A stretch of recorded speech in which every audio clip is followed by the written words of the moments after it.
이 병에 걸린 환자의 가족들은 이렇게 말합니다. 이 병은 가족들 피말리는 병이다. 바로 파킨슨 병입니다. 한 번 걸리면 서서히 몸이 굳어가고 마비가 심해져 결국 움직이는 것조차 힘들어지죠. 더 큰 문제는 초기 증상이 일반적인 노화와 비슷하다는 것. 그래서 많은 사람들이 나이 탓이겠지 하고 넘겨버립니다. 하지만 이 시기를 놓치면 병은 빠르게 악화되어 진통제 없이는 견디기 힘든 삶이 시작될 수 있습니다. 그래서 오늘 영상에서는 파킨슨병의 초기 증상과 예방법을 알려드리려고 합니다. 혹시라도 나 또는 내 가족이 이런 증상을 겪고 있는지 꼭 확인해 보세요.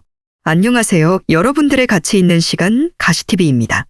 그렇다면 파킨슨병은 도대체 어떤 병일까요? 간단히 말하면 뇌 속에서 운동을 조절하는 신경세포들이 점점 손상되면서 몸의 움직임이 서서히 망가지는 병입니다. 우리 뇌에는 도파민이라는 물질이 있습니다. 이 도파민은 신경세포가 근육을 조절할 수 있도록 도와주는 역할을 하는데요. 파킨슨병에 걸리면 이 도파민이 부족해져서 몸이 떨리거나 움직임이 느려지고 자세가 불안정해지는 증상이 나타납니다. 하지만 이 병은 단순히 움직임이 문제만이 아닙니다. 병이 진행되면서 우울증, 수면장애, 심지어는 치매까지 동반될 수 있어 환자와 가족 모두에게 큰 고통을 주는 병이죠. 파킨슨병의 원인은 아직까지 밝혀지지 않았는데요. 그래서 현재로선 완치가 어렵지만 초기에 발견하고 관리한다면 증상을 줄이고 진행을 늦출 수 있는 방법들이 있습니다. 그러니 지금부터 알려드릴 정보를 꼭 기억하시고 내 몸의 신호를 놓치지 않도록 주의해 주세요. 파킨슨병의 신호 첫 번째, 바로 서동증, 즉 행동이 느려지는 증상입니다. 아침에 침대에서 일어나거나 옷을 입고 벗을 때 왜 이렇게 느려졌지? 싶을 정도로 행동이 둔해진다면 주의가 필요합니다. 이 증상은 단순히 노화로 인한 근력 저하와 달리 몸이 무겁고 움직임이 원활하지 않은 느낌으로 나타납니다. 근데 노화가 진행되면서 자연스럽게 몸이 느려지기 때문에 어떻게 얼마나 느려져야 파킨슨병이야? 라고 궁금하실 겁니다. 그걸 쉽게 확인할 수 있는 방법이 있어요. 엄지와 검지손가락을 맞대보세요. 그리고 빠르게 뗐다 붙였다 반복해보시면 되는데요.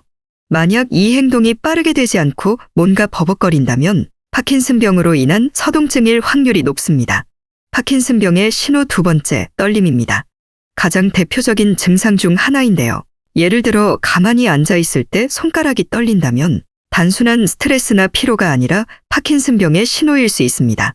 하지만 노화로 인한 떨림도 생겨날 수 있죠. 그래서 다른 증상과 함께 살펴보는 것이 중요한데요.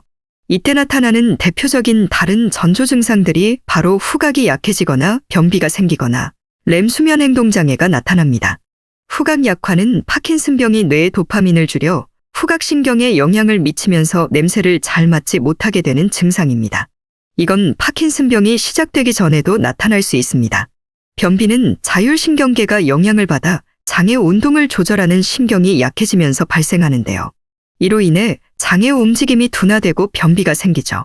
렘 수면 행동 장애는 꿈에서 하는 행동을 잠을 자면서 실제로 하는 건데요. 과격한 잠꼬대라고 생각하시면 됩니다. 잠을 자면서 욕을 하거나 과도하게 몸을 움직이거나 침대에서 떨어지는 등 심각한 잠꼬대가 떨림 증상과 함께 동반된다면 파킨슨병을 의심해 볼 수 있습니다. 세 번째 증상은 경직입니다. 근육이 딱딱하게 굳어지는 증상입니다. 특히 관절 부위가 뻣뻣하게 느껴져 자연스러운 움직임이 어려워집니다. 예를 들어 팔을 들어 올리거나 고개를 돌릴 때 유연하지 않다고 느낀다면 이 증상을 의심해 볼 수 있습니다. 네 번째 증상은 자세 변화 및 균형 문제인데요.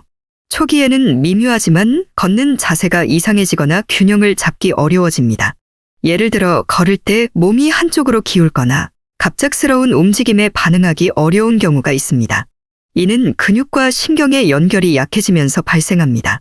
다섯 번째 증상은 표정 변화입니다. 표정이 점점 굳어지고 무표정하게 보이는 증상입니다. 웃거나 찡그리는 감정 표현이 잘 되지 않으면서 주변 사람들이 왜 이렇게 무뚝뚝하지? 라고 느낄 수 있습니다. 이는 얼굴 근육의 움직임이 제한되면서 생기는 특징입니다. 이 5가지 증상 중 하나라도 해당된다면 절대 가볍게 넘기지 말고 전문의의 상담을 받아야 합니다. 파킨슨병은 초기에 발견할수록 치료 효과가 높고 진행을 늦출 가능성이 큽니다. 그렇다면 파킨슨병을 예방하기 위해서는 어떻게 해야 할까요? 첫 번째로 가장 중요한 건 근력 운동입니다. 파킨슨병은 근감소증과 병의 진행이 비슷한데요. 그래서 몸에 있는 근력, 즉 근육량이 굉장히 중요합니다. 근육량이 많을수록 파킨슨병의 발병 위험을 낮춘다는 연구 결과도 있죠. 거기다 만약에 파킨슨병을 진단을 받아도 근육량이 받쳐주면 진행이 느려지고 초기에 치료할 수 있는 기회가 더 많아진다고 합니다.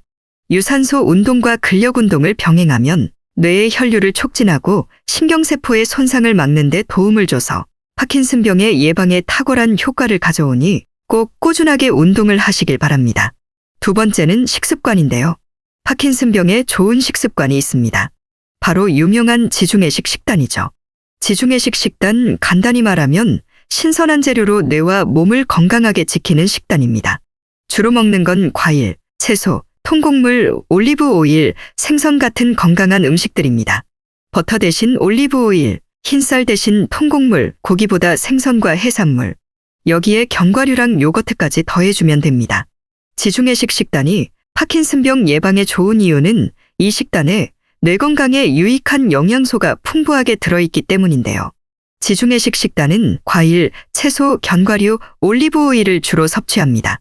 이 식품들은 항산화 물질이 풍부해 뇌세포를 손상시키는 활성산소를 제거하고 신경세포의 건강을 유지하는 데 도움을 줍니다.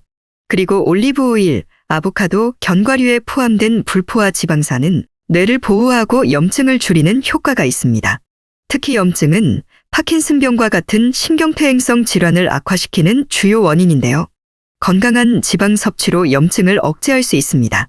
또 생선, 특히 연어, 고등어, 참치 등의 풍부한 오메가3는 파킨슨병의 핵심 문제인 도파민 신경 손상을 막는 데 중요한 역할을 합니다. 오메가3는 신경 전달 물질의 기능을 유지하고 뇌의 구조적 건강을 강화하는 데 효과적입니다.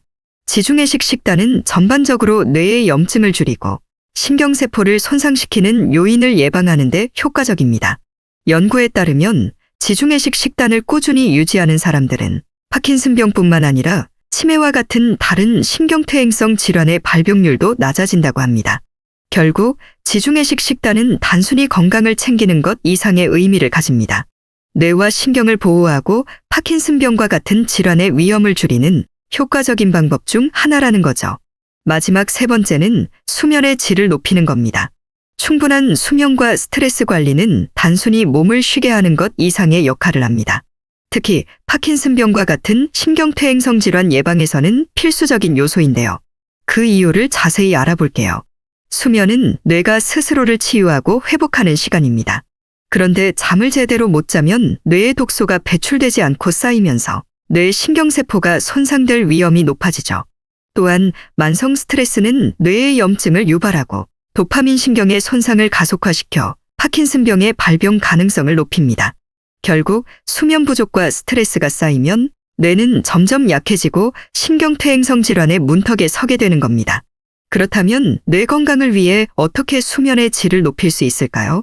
지금부터 알려드리는 방법들을 따라해보세요. 규칙적인 수면 습관 유지. 매일 같은 시간에 자고 같은 시간에 일어나는 것만으로도 수면 리듬이 안정되고 숙면을 취할 수 있습니다. 잠들기 1시간 전 디지털 디톡스. 스마트폰, TV, 노트북 같은 디지털 기기에서 나오는 블루라이트는 멜라토닌 분비를 방해해 숙면을 어렵게 만듭니다. 잠들기 최소 1시간 전에는 화면을 멀리하세요. 가벼운 운동과 명상. 잠들기 전 가벼운 스트레칭이나 명상은 긴장된 몸과 마음을 풀어주고 숙면에 도움을 줍니다. 특히 심호흡은 스트레스를 줄이고 안정된 상태를 만들어줍니다. 카페인과 음주 줄이기. 커피나 녹차, 에너지 음료처럼 카페인이 포함된 음료는 잠들기 최소 6시간 전에는 피하는 것이 좋습니다. 또한 음주는 처음엔 졸리게 만들지만 수면의 질을 떨어뜨리니 주의하세요. 지금까지 파킨슨병의 초기 증상과 예방법에 대해 알려드렸는데요. 꼭 기억해 두시길 바랍니다. 작은 신호를 놓치지 않는 것 그리고 예방을 위해 지금 바로 실천하는 것이 중요합니다. 여러분의 뇌 건강은 단순히 개인의 문제가 아니라 가족과 주변 사람들의 삶에도 큰 영향을 미칩니다. 지금부터라도 건강한 습관을 만들어 가세요. 여러분의 남은 삶을 가치 있는 시간으로 만들어드리기 위해 더 좋은 정보로 찾아오겠습니다. 영상 시청해 주셔서 감사드리고 구독과 좋아요 꼭 부탁드리겠습니다. 감사합니다.